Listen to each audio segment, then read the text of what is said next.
Kok susah tolong batolong, kok sakit silau mengilau, kok mati jangan sartano anggan rang batanam di malang kim kemanuai manggato saja tekan ape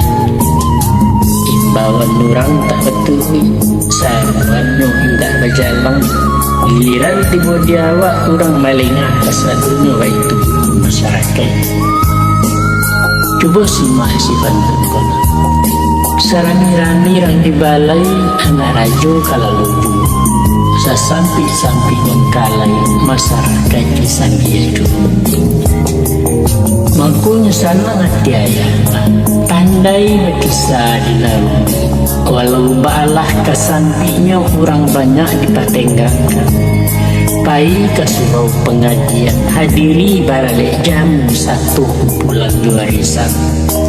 timbul sakit kematian musibah kemalangan sigiro turut tanurus wa isi pembawa buah tangan menguri buku jangkauannya tapi ngena usah pulau terlampau amik tinggalan wajib dengan sunnah ulah mencakau anak puluh tabang merentah banguli dampe pinjai ilang kapak dan bak pituah dek nantuo babuik bayi padu-padu babuik buah sekali jadi dek gilo masyarakat asik bajuak peduniaran rapek PKK sampai sana jadi pengurus penitia senam menari poco-poco reuni segala macam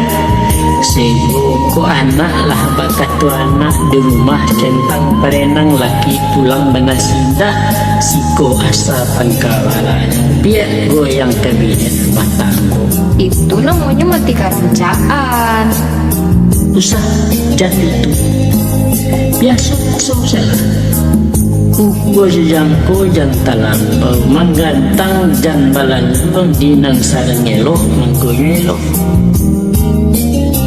dan bak pituah dek nantuo baalah garan pituahnya pakailah si payah basi payah kapai maduk kapulang maduk kepai sama diagak kedua paham kan? Paham Ambo ya. Maka tu orang cerdik pandai pakar dan ahli di bidangnya. Katanya tanpa niat kejahatan bisa terjadi apabila ada kesempatan atau ungkapan orang awam ijalah kujang disalahkan nampang kesamba disantuang ulah periwah dan tersibah Kasihnya ya aku tak kasih contoh orang bataduah di danau tinggal bersuah baju tersangkui berpikir pulau disangkui tidak teragu pikir panjang ngesemba barang-barang tu digunggung dibawa pulang tak ada niat nak mencilo tapi dia ngesuh kesempatan beliau jadi rangpangannya sangaliannya pun orang singaju pai maliau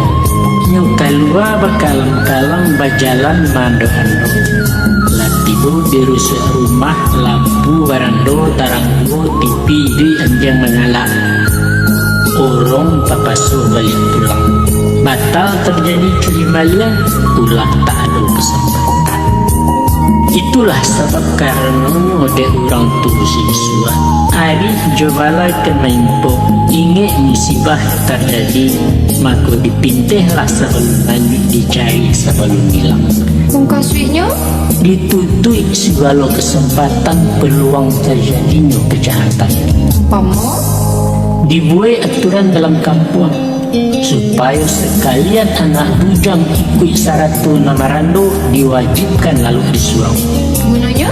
gunanya mencegah antisipasi mengambil ruang kesempatan asal muasal kejahatan sesuai ajaran syarah kaidah usul fikih yaitu menghindarkan kemudaratan lebih diutamakan dari mencapai kemaslahatan. Surau adalah karantina. Pemuda, anak remaja, baik itu pun nanduda anak bedini dihimpun lalu di surau di bawah kendali pembaga.